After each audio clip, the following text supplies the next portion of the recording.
Hi everyone. My name is Shazia Khan, and today's session is on equity and trust. And that's the unit we'll be doing today. The learning outcome we're doing today is to understand equitable remedies, which is learning outcome 4. Before I go into talking about learning outcome 4, I just want to give you a summary of what we did in the last learning outcome, which was learning outcome 3. So I'll just give you a brief summary of what we did in that learning outcome 3 before we go on to learning outcome 4. So you've got an idea of what we've done in the last learning outcome, and hopefully it'll refresh your minds. So learning outcome 3 we looked at was to understand the concept of the beneficiary principle and exceptions to that. We looked at the assessment criteria in learning outcome 3, which was 3.1, to examine the need for a human beneficiary in private express trust. We looked at 3.2, which was to illustrate established exceptions to the beneficiary principle. We also looked at 3.3, which was to describe the various methods by which gifts to be incorporated, unincorporated associations may be affected. We also looked at M3.1, which was to explain various constructions of the application of the beneficiary principle, and D3.1 to evaluate social, legal, and political reasons for the policy choice to adhere to the beneficiary principle.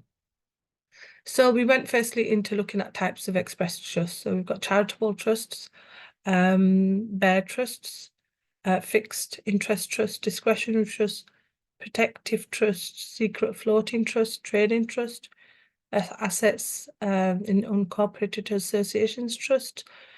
We then went on to look at exceptions to the beneficiary principles, such as charitable trusts, trusts of imperfect obligations, which we'll go through later on, trusts which have purposes for still ascertainable beneficiaries, some offshore trusts, and unincorporated associations. So we looked at what private express trust means, and why it is created as well during the lifetime of an individual. We looked at examples of trusts as well, with reference to a scenario in regards to that. We then went on to look at the importance of a trust in reference to case examples. We went on to look at the main rationale behind the beneficiary principle, and referred to a really famous case of Riasta's Settlement Trust, where Lord Parker, also in Bolo and Secular Society, reaffirmed the long-established the issue around human beneficiary and why it was so important. We then went on to look at the unincorporated association, looked at cases, a really famous case in regards to constructions of gifts, and the case of Neville Estates and Madden. We also looked at trust, how a trust is expressed for benefits. Reed Denley's trust deed 1969, which was quite a famous case in regards to that. We also looked at the case of Grender and the Perpetuities and Accumulations Act 2009, and why that was so important in regards to trusts. We looked at cases such as Han, Chen and Stanford, and Reed Richer case. We then went on to look at trusts of imperfect obligation, and looked at why this was so important in regards to bringing in the Riasta's Settlement Trust case, and how they fell within 3 categories. So first one was trusts relating to tombs and monuments, and then trusts for the provision of masses in private, and trusts benefiting a specific animal. We looked at trusts relating to tombs and monuments with reference to why it's so important, and gave an example. We looked at what discretionary trust is, and how that is important, and the role of discretionary trust. So it's there to literally protect trust property and adapt to changing circumstances such as family, and it's all to do about flexibility. We looked at the trustee and the test, so the failure, breach of test, the two test criteria, certainty test and in and out test. We looked at a really, really famous case, a really important case of McPhail and Dalton. Looked at how that was a case about how it was held in trust and whether there's a trust power or not, or whether it's void. And we also, in Learning Outcome 3, looked at an article on trust formation and the beneficiary principle that you could refer to in on Moodle. So that was a quick overview of looking at Learning Outcome 3. Now we're going to go on to Learning Outcome 4, which is to understand equitable remedies. So the indicative content is the distinction between tracing and following, common law tracing conditions for application, issues with mixture of properties, equitable tracing. We're looking at the issue of injunctions, conditions in tracing. Also, students must demonstrate ability to distinguish in scenarios, and also look at the element of backwards tracing as well. So equitable remedies.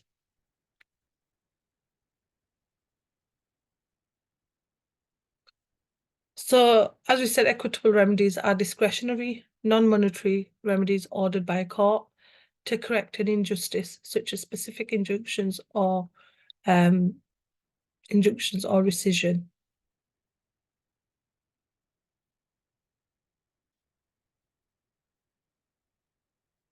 Equitable remedies are a category of legal remedies available in lawsuit to address situations where monetary compensation is inadequate.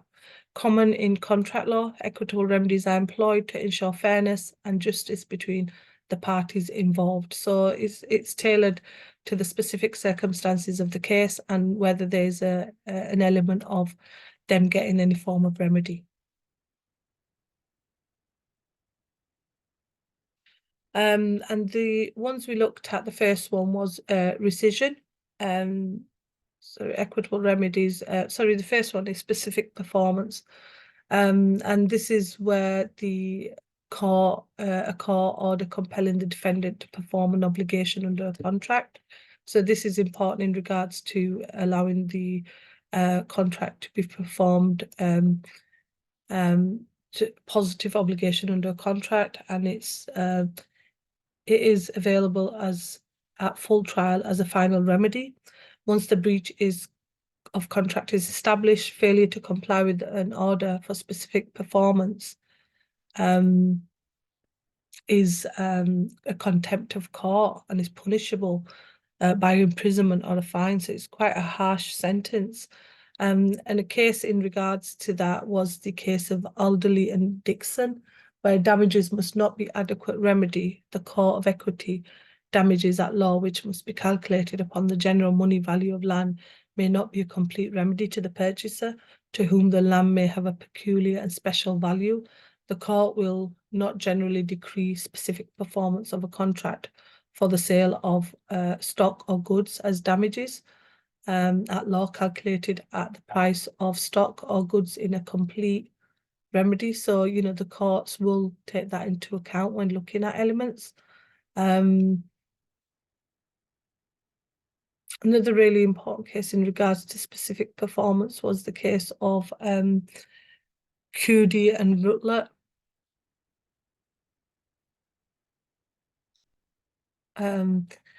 So the next one is rescission, and that is equitable remedy, which allows contractual party to actually cancel the contract. And here the parties may rescind it if the victims of the vitiating contract factors such as misrepresentation, mistake, it might be duress or undue influence. So, it's an element of the contract to identify it. So some conduct on behalf of the contract party undermines very reason that the other party made the contract in the first place. So the contract may be rescinded. The remedy of rescission means that an entire contract is set aside. For legal reasons, it's treated as though it was never made. it never took place, and the outcome in rescission is whatever was done by the parties by making the contract is reversed, and the parties are put back in the position they would have been in, as if the contract had never been made. That's the status quo ante, and it is treated as non-existing. So the transaction established by the contract is brought to an end with retrospective effect when the right to rescind is available and properly exercised.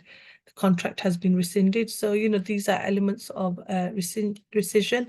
And a famous case in regards to rescission was the case of Cooper and Phibbs, 1867.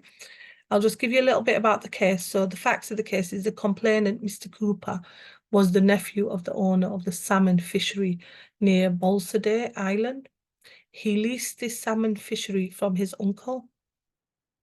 When his uncle died and the lease came up for the time of renewal, the complainant renewed the lease for the salmon fishery with his aunt. However, it was later found out that in the uncle's will, Mr. Cooper, as his nephew, had been given life tenancy of the salmon fishery. This meant that there was no need for the lease that existed between him and the aunt, and the dispute arose when the next rental payment was due. The issue in this case was whether Mr. Cooper was the owner of the salmon fishery and whether the lease would be void, because, obviously his uncle left that in his will. And it was held in court that the contract and the lease that existed between the complainant and the defendant was voidable rather than void. So this was due to the claim being in equity, as Mr. Cooper had beneficial ownership of the salmon fishery and not legal ownership. This case concerned a res sua, and it was a mistake as to the title of the property. Mr. Cooper was already the beneficial owner of the salmon fishery, and there could not be a lease. It was held that such an agreement would be set aside due to the common mistake by both parties to the ownership. So, it was looking at the issue in regards to that.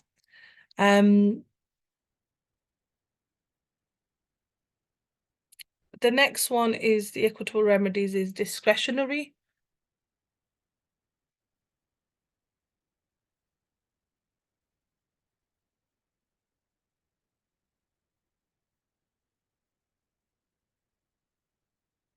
And then you have discretionary and you have injunctions as well. So all injunctions are discretionary. The court will grant an injunction only to protect a person's legal or equitable rights, whether they're proprietary or personal. An injunction will not be granted if the court considers that remedies available at common law are adequate. So you have a mandatory injunction, a court order compelling defendant to undertake an act, which is a positive order. A prohibitory injunction, which is a court order restraining defendant from undertaking an act, which is a negative order. Injunctions can be fine or perpetual, awarded at trial after case decided. So interim awarding trial due to urgency, and effective only due to the trial of date specified in the order. You have an interim injunction can be with notice. Defendant is aware of the application, and without notice, or the order is granted and the defendant is told. So when it's granted, C must give an undertaking to pay D damages for any loss sustained by reason of the injunction being granted, which would be relevant if at trial it were held that D had not infringed any of C's rights. There's non-compliance. So breach of non-compliance of an injunction amounts to contempt of court. If punishable by imprisonment, there's a property of fine. Interim mandatory injunction, and this is needed out of urgency, so maybe needed in an action to be taken before trial. And a case in regards to that is the Sky Petroleum and VIP Petroleum, which was to do with a negative injunction, which was mandatory in effect, was granted C, had contracted to buy D at a fixed price of all its petrol and diesel fuel for its filling stations. Dispute when D broke the contract during time of severe petrol shortages, and there was no real prospect for C to obtain fuel from any other source. D, perpetrated not to sell C fuel unless C made a commercial unsustainable higher price. Judge ordered D to be restrained from withholding supplies of petrol and diesel from C in accordance to the contract until judgment. This amounted to specific performance of the contract, which would normally be awarded for the sale of non-specific ascertained goods, as damages will normally be adequate remedy. Damages would not be an adequate remedy where D was likely to put out of business if the injunction was not granted. So these are some of the remedies that we've gone through in regards to injunctions. There's also another one, which is a freezing order. And this is a specific type of interim prohibitory injunction that stops defendant dealing with their assets, so prevents any sort of removal. This is usually awarded at pre-trial and granted without notice. And you need a freezing order to ensure defendant can pay damages at full trial. Defendant could still physically deal with their assets, but would be contempt of court if they do so. And the jurisdiction is governed by Section 37 of the Senior Courts Act 1981. And cases in regards to that are the cases of Allen and Jambo Holdings, Angel Bell case.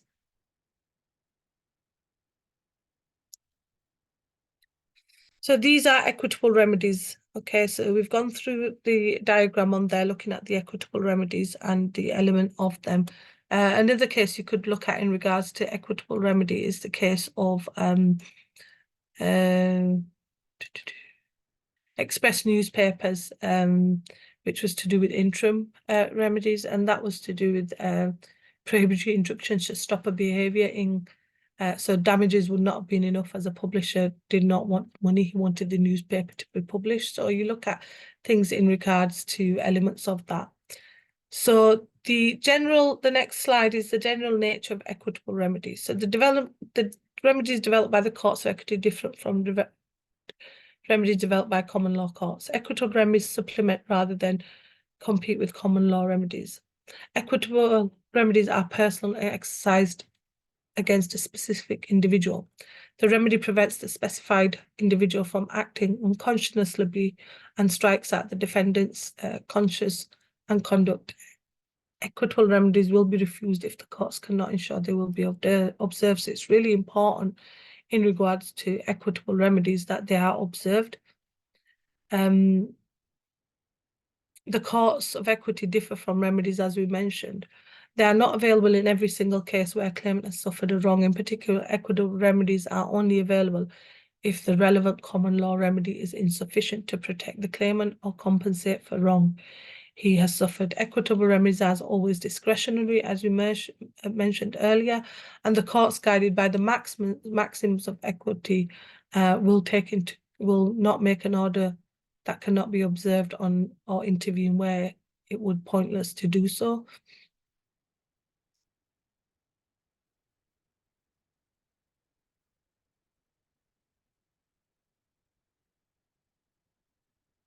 The remedy available only if at law is inadequate.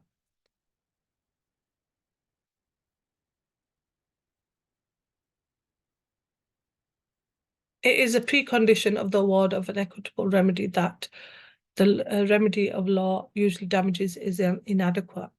Damages might be inadequate where the justice of the case demands where damages are difficult to quantify, or where the obligation is such that the successive breaches would bring about successive actions for damages. And the aim of equitable remedy is to do more perfect or complete justice. And in the case of Wilson against Northampton and Banbury Junction Railway Company 1874. Equitable remedies are always discretionary.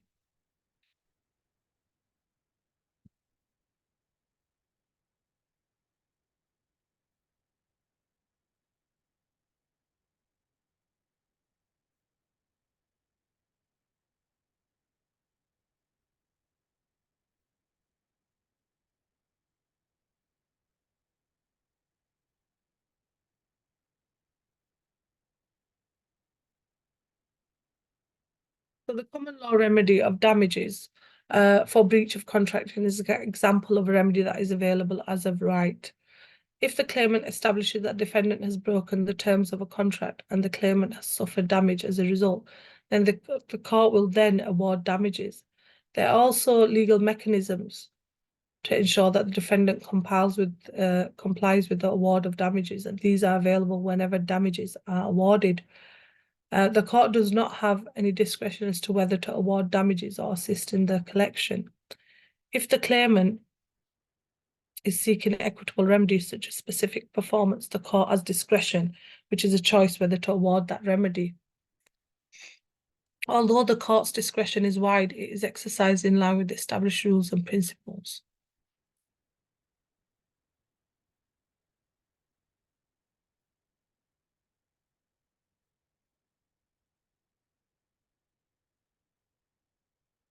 The court does not have any discretion as to whether to award damages as in their collection. If the claimant is seeking equitable remedy, such as specific, the court has a discretion, as we mentioned.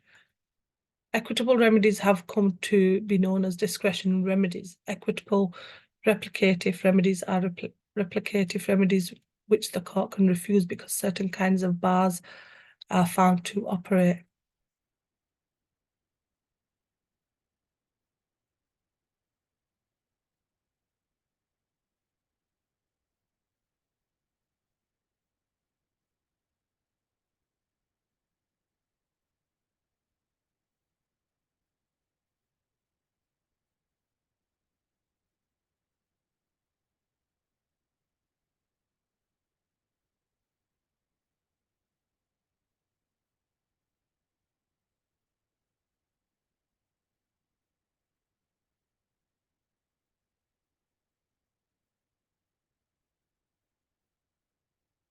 Well, acts in personam.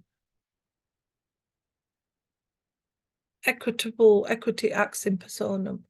It represents one of the leading maxims by describing property rights as it rights in personam.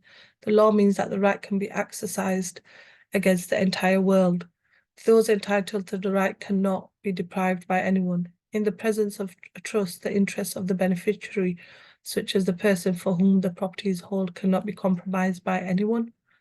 No one but the beneficiary can claim the right over the property.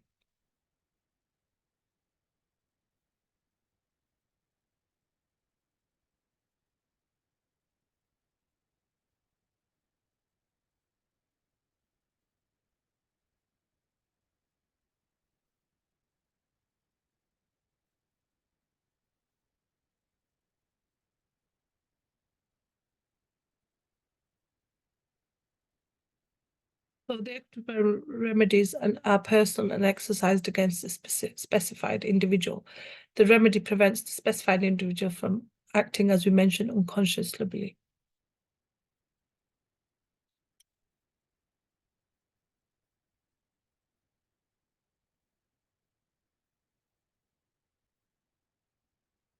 Remedies, equitable relief.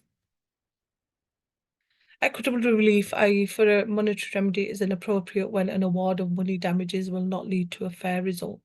Outside of the parameters of the contract, the most common form of equitable relief, as we mentioned, is an injunction, which is a court order demanding party to not do something. So, you have a prohibitory order in that form.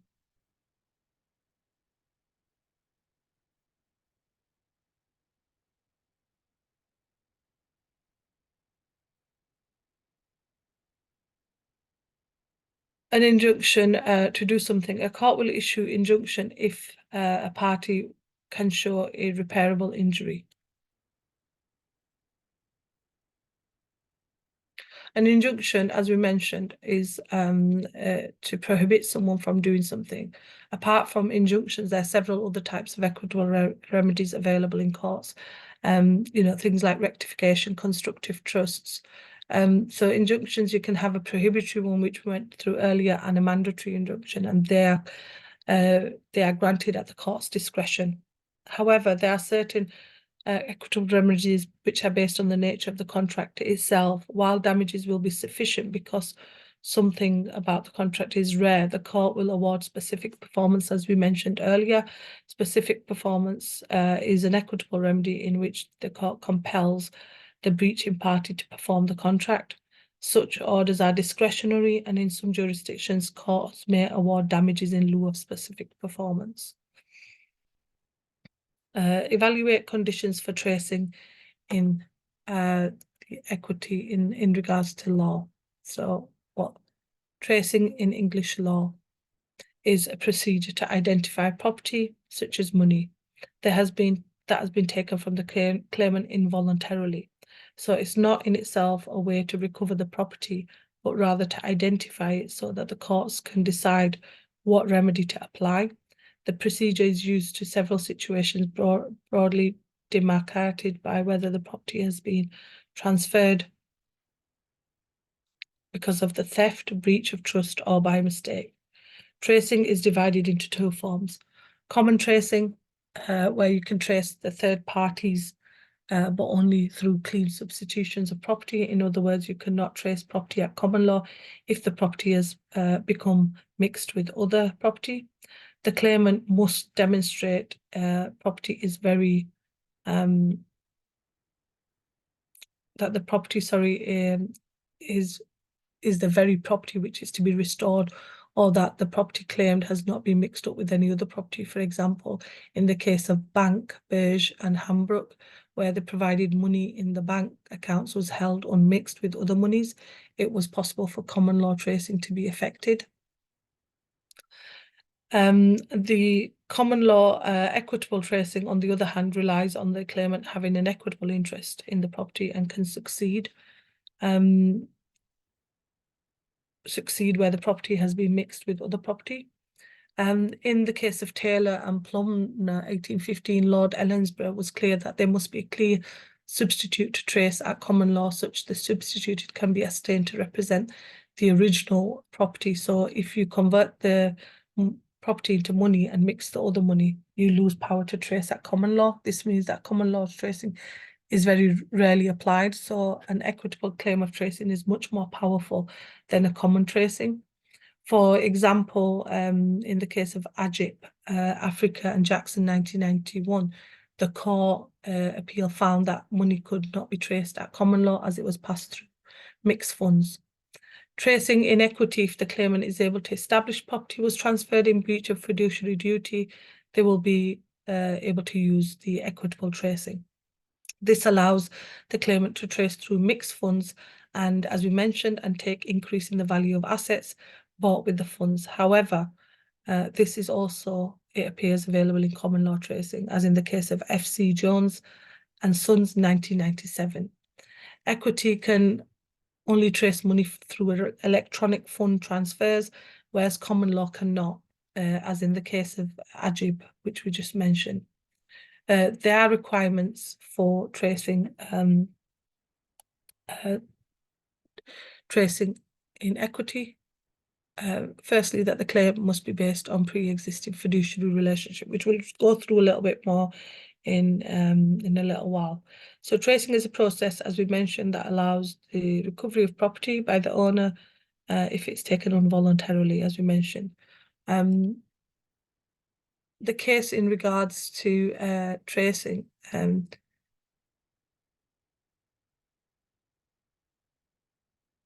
is the case of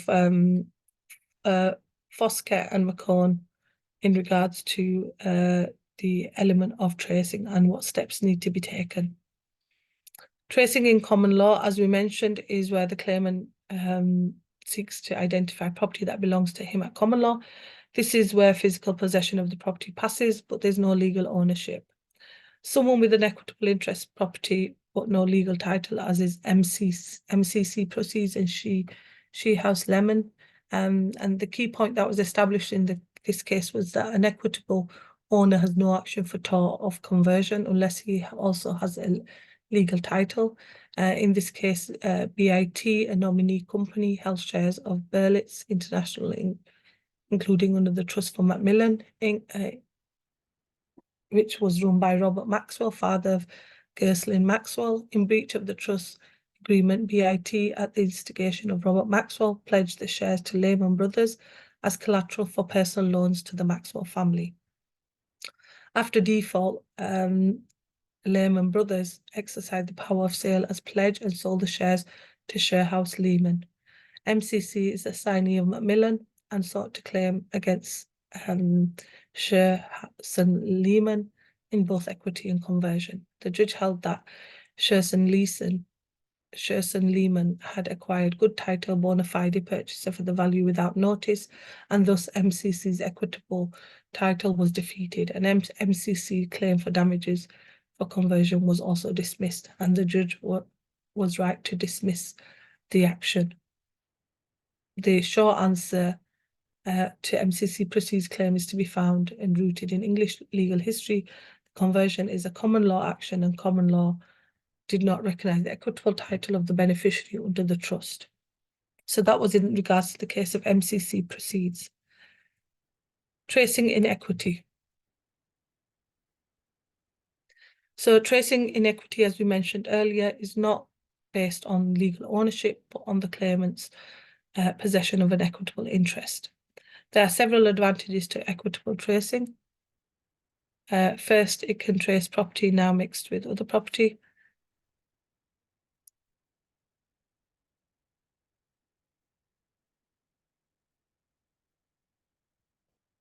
And in Boss, Coven, and Badger and Miller justified this by saying that equity's power to charge a mixed fund with the repayment of the trust monies enables the claimant to follow the money, not because it is his, but because it derived from a fund which is treated as if it was subject to a charge in his favour. The claim requirements to trace inequity is that the claimant must be passed on pre-existing fiduciary relationships. So it's a prerequisite for an equitable tracing claim that the claimant had some equitable interest in the original property, or that the person who transferred the property away had some fiduciary relationship to the claimant, such as being a trustee. Also, the property must be a traceable form, so there must be some property to attach to it, and it must be equitable to trace. And the case in regard to that is the famous case of Re Hallett, 1879, and this clearly states that requirements needed to trace inequity. Another example of a good case is the case of Sinclair and Brougham, 1914, and the case of Re Diplock, 1948. Following Sinclair and Brougham, the Court of Appeal held that equity operates not only on those that acquire property through their own breach of trust, but also in the hands of people who are volunteers. So equity can follow property in hands of people who do not know there has been a breach of trust, so innocent volunteers. There are therefore the two main circumstances where the property firstly, where the property remains in the hands of a defaulting trustee, or fiduciary duties are used property for their own, and secondly, where the property has been passed into the hands of a third party.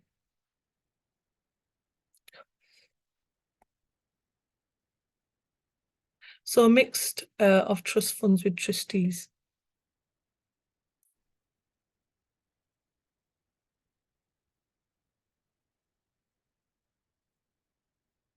So mixed trust of trust funds with the trustee. In other words, where the fiduciary trustee takes money from the trust fund and mixes the money with their own money, how does equitable tracing operate in that circumstances?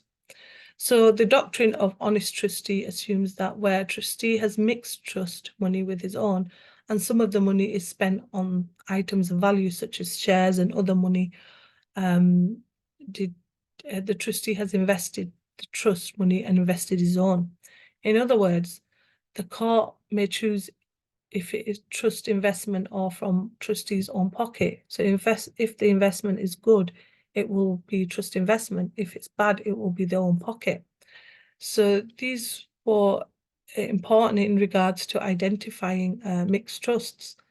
And the case that identified the alternative approach, which was the beneficiary element, was the case of Foskett and McConnon. In the case of Foskett and McConnon, tracing and following are both involved in determining what happen to the plaintiff's money. Both are exercising in locating assets and may be taken to represent the asset owned by the plaintiffs and over the claim. Mr. Murphy, in this case, in breach of trust, stole £20,440 from the company he owned and controlled. The company had received investments from around 200 individuals, including the claimant, Mr. Fosquet, in order to purchase land in Algarve, Portugal. The land had been purchased, yet it was never developed as planned. Mr. Murphy used the trust funds to settle his life insurance policies, 4th and 5th instalments. He had previously used his own funds to recover the first 2 of the 3 premiums. Soon after paying off the instalments, Mr. Murphy committed suicide. In lieu of the life insurance, the remaining beneficiaries of the policy received a payment of £1 million. Mrs. Murphy received 1/10 of the share. The dispute lies between Mr. Murphy's 3 children, who are beneficiaries under the policy trust, and the buyers of the Portuguese plots, from whose funds £20,440 was used to pay the 4th and the 5th premiums in breach of the investors' trust deed. The investors, including Mr. Fosquet, claimed that at least 40% of the policy's premiums were paid with their money, and that as their funds were traced through the policy and into policy monies, they were entitled to 40% of the policy money. On the other hand, the children, who were the beneficiaries of the policy, contended that the purchasers were only entitled to the recovery of the money that was misappropriated to pay the premiums, or £20,440 plus interest. As the misappropriated funds had been used to acquire the insurance policy, the claimants, which the investors, claimed that they had proprietary interest in the insurance handout. The beneficiaries, however, argued that only an equitable lieu should be able to the claimants and should only receive the amount that was taken to pay the insurance premiums. The judgment delivered by Lord Millett ruled that there was a question of vindication of property rights rather than unjust enrichment. The Court of Appeal ruled that the purchasers did not have the right to a pro rata share of the policy proceeds, but were entitled to repayment of 4th and 5th premium amounts plus the interest. Therefore, the claimants could get an equitable lieu over the proceeds of the policy to secure the misappropriated funds plus interest. The court also ruled that the money should be divided between the parties based on the proportions in which they invested to the premiums. McCowan misappropriated money entrusted to him for the purchase of land in Portugal. He used part of the money to pay 2 of the premiums of his life insurance. Prior to the payment being made, he divested the beneficial interest into the policies to his 3 children and then committed suicide. The claimant of one of the prospective purchasers claimed to be entitled to the price. The House of Lords held that the purchaser's claim was assertion of an equitable interest arising of mixing of the premiums with the value of the policy. As such, the purchaser were entitled to a pro rata share of the monies from the fund. So this identified, in this case, the only defence to an equitable proprietary claim is bona fide purchase of legal estate for the value without notice. And the House of Lords argued that the claimants should only recover the premium because it could not be shown that the stolen monies were used to acquire the death policy. So it was quite an interesting case, the Fosquet and McCowan case. So the 4.2 appraise the application of change of possible defence. Where funds are mixed with those of another trust or mixed with funds, innocent volunteer, certain general principles applied. As Lord Diplock, the principle applied is that the claimant's entitled ranks pari passu of that volunteer, each has the equal funds. Whether the fund decreases or increases in value, each property can claim a percentage of equal contribution. Where payments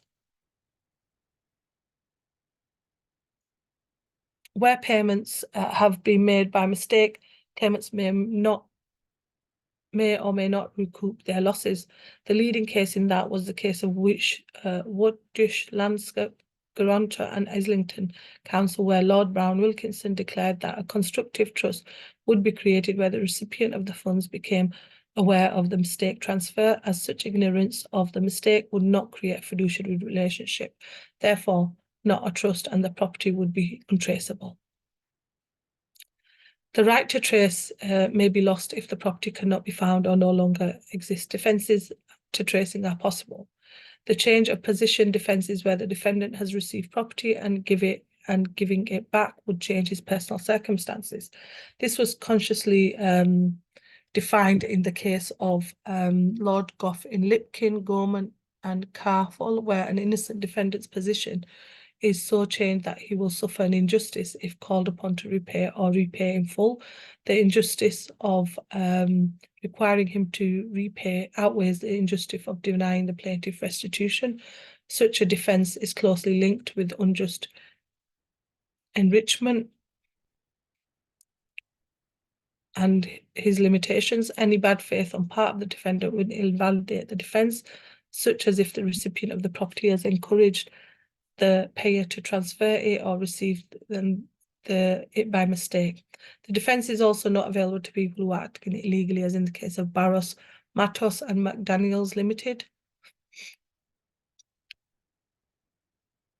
Another defence is that of estoppel by representation, and this is similar to change of position and comes about where the defendant can show the claimant made false representation where he acted upon his detriment. Traditionally, the entire property would be defendant's if the defence was successful. In National Westminster Bank PLC and Soma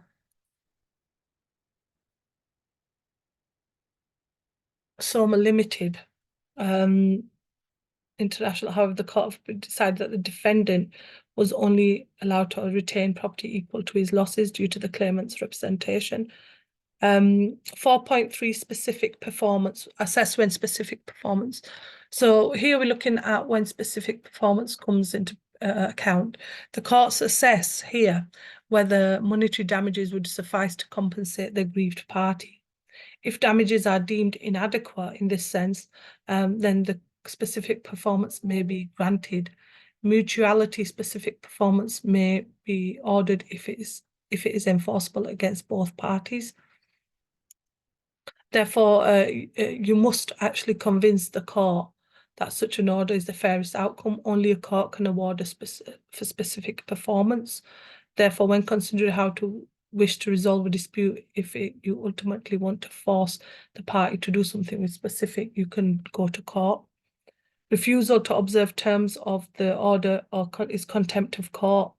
Specific performance equitable remedy, and it has the following features. It's an order in personam, it's discretionary, and the appropriate remedy at law must be inadequate.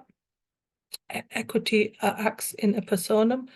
So because of the order to perform the contract is issued against an individual defendant, it is order to remedy made in persona. This contrasts with the remedy in rem, which relates to the property that is in subject matter of the remedy. As a result, it does not matter whether subject matter of the contract, so long as the defendant is within jurisdiction, which we looked at earlier. For example, suppose that Jones and Cox enter a contract in which Jones agrees to sell chickpeas from Australia to Cox. They are both resident in England. Due to the worldwide shortage of chickpeas, the price increases dramatically. Jones finds another buyer who will pay a lot more than Cox agreed to pay and refuses to supply Cox with the chickpeas at the contract price. Although the chickpeas are still in Australia, Cox can bring an action against Jones in English court because Jones is within the court's jurisdiction. Cox is likely to seek an order for specific performance then damages rather than damages because he cannot obtain chickpeas at the price he contracted to pay for them. So it's an element of, whether there was any sort of discretion there. The remedy is discretionary. As with equitable remedies, a decree of specific performance is discretionary. The court may refuse to issue the decree in certain circumstances. Where the claimant has not behaved properly himself, he will not be able to claim specific performance because he is not complied with the equitable maxim. He comes to equity comes with clean hands. So, the courts will take into account elements of that. They won't just award specific performance. Equitable remedies acts as a powerful tool for individuals. However, the number of cases where the gender of claimant plays a significant importance in deciding whether or not to grant an equitable relief. Women are treated with special tenderness because they are perceived to be weak and vulnerable, and therefore are more likely to be granted equity relief. For example, in relation to search orders, where a woman is home alone, extra female officers are required before search. But no such protection is offered to men, regardless of how vulnerable they may be. Looking at previous judgments, equity demonstrates the importance of undue influence, vulnerability, third-party rights, and public policy play in deciding whether or not to grant an equitable release. Knowing assistance and receipt are more important than ever because trusts are now widely used commercially. Pension funds is a big example. Companies are at the heart of business world and the commercial treats.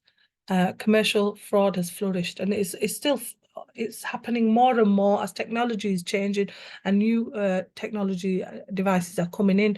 They are, fraud is happening quite a lot on commercial fraud. Recipient liability is personal liability of a third party who received a misapplied trust property, may have retained it or parted with it. Traditional approach of equity, so in general, the mere receipt of another's property doesn't trigger personal liability. Specific performance is most often used as a remedy in transaction regarding land, such as the sale of land. So it could be, specific performance is used in regards to land, and it's one that's used quite often in regards to, it's applied when monetary is generally not available in cases of personal services, as forcing a party into performing these services against their will may violate personal freedom. Additionally, the court may refuse specific performance if it would impose an undue hardship on the party. An example of specific performance could be seeking specific performance of a contract for the sale of a rare painting. The painting's unique nature means that the monetary damages may not adequately compensate the buyer if the seller breaches the contract. In the United States, Article 2 of the Uniform Commercial Code displaces the traditional rule in an attempt to adjust the law of sale of goods and the realities of modern commercial marketplace. If goods are identified to the contract for sale and in possession of the seller, a court may order that the goods be delivered over to the buyer upon payment of the price. This term is replevin. In addition, the code allows courts to order specific performance where the goods are unique or in other proper circumstances, leaving the question of what circumstances are proper to be developed by case law. The relief of specific performance is equitable relief, which is usually remedial or protective in nature. In civil law, the law of continental Europe and much of non-English speaking world, specific performance is considered to be the basic right. Money damages are kind of substitute specific performance. Indeed, it has been proposed that substitute specific performance better explains the common rules of contract. In English law, in principle of repatriation must be done in species unless other remedy is more appropriate. So, these remedies are available for, individuals. They have, rectification is another example of an equitable remedy that corrects a written document in order to accurately reflect the true intentions. So there are different forms of remedy. They have also constructive trust and equitable remedies by court to prevent unjust enrichment by holding parties' interest in property or assets for the benefit of another. Equitable remedies, you have common law remedies, you have injunctions, so they are important in regards to remedies and why remedies are so important. It's there for, to help the individual.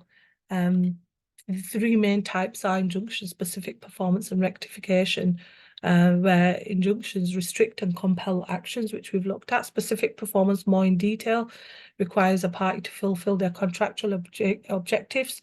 And then rectification involves the correction of written document to reflect true intentions. So, equitable remedies are so important in regards to correcting any sort of the courts may order any sort of breaches or anything that have occurred, and any sort of it refers to legal remedies that provide fair and tailored relief to the aggrieved party, based on the specified circumstances of each individual case. So there's different types of remedies available, equitable remedies.